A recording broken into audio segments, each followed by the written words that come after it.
किस्से कहानियाँ box channel like, comment and subscribe to our channel. हम दशहरा क्यों मनाते हैं? रविवार की हल्की धूप में शहर के पार्क का माहौल शांत और खुशनुमा था।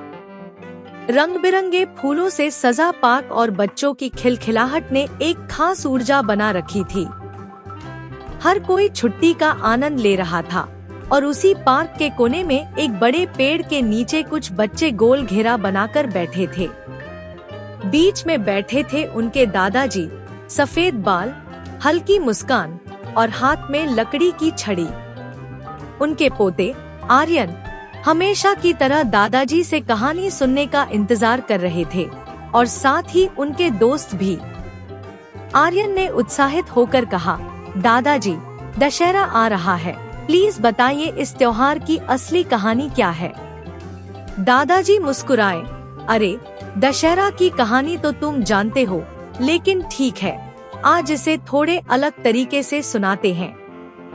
दादाजी ने आराम से अपनी पीठ टिकाई और बच्चों की ओर देखकर कहा, बच्चों, दशहरा का मतलब सिर्फ रावण का पुतला जलाना नहीं है। असली कहानी हजारों साल पहले की है, जब भगवान राम ने रावण से युद्ध किया था। रावण एक बहुत ताकतवर और घमंडी राजा था, जिसने माता सीता का अपहरण कर लिया था। लेकिन राम जी ने हिम्मत नहीं हारी। उन्होंने अपने भाई लक्ष्मण और हनुमान जी की मदद से रावण को हराया। बच्चों ने ध्यान से सुना, लेकिन अब उन्हें और जानना था।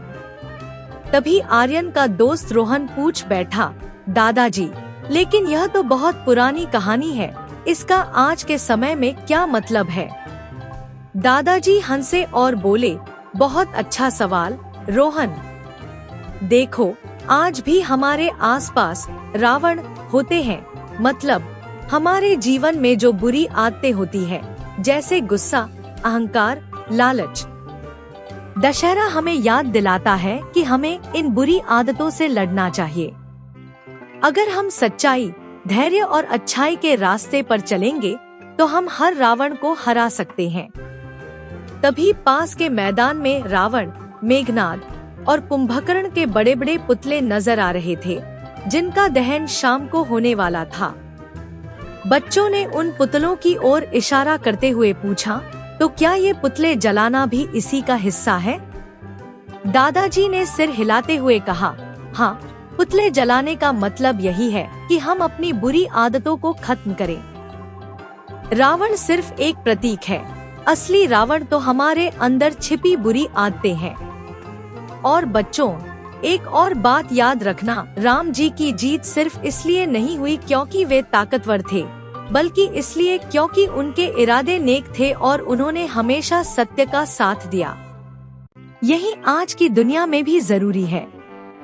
छोटी नन्ही आर्या, जो अब तक शांत थी, धीरे से बोली, तो क्या हम भी अपने रावण को हरा सकते हैं, दादाजी? दादाजी की आंखों में चमक आई।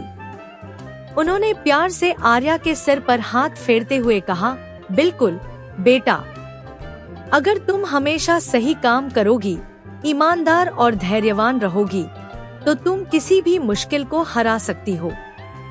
दशहरा हमें यही सिखाता है कि अच्छाई की हमेशा जीत होती है, चाहे वक्त कितना भी कठिन क्यों न हो।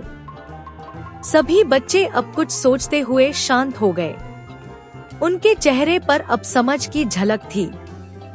आर्यन ने अचानक कहा, दादाजी, इस बार दशहरे पर हम सब मिलकर अपने अपने रावण को हराएंगे। मैं अपनी आलस को हरा दूंगा।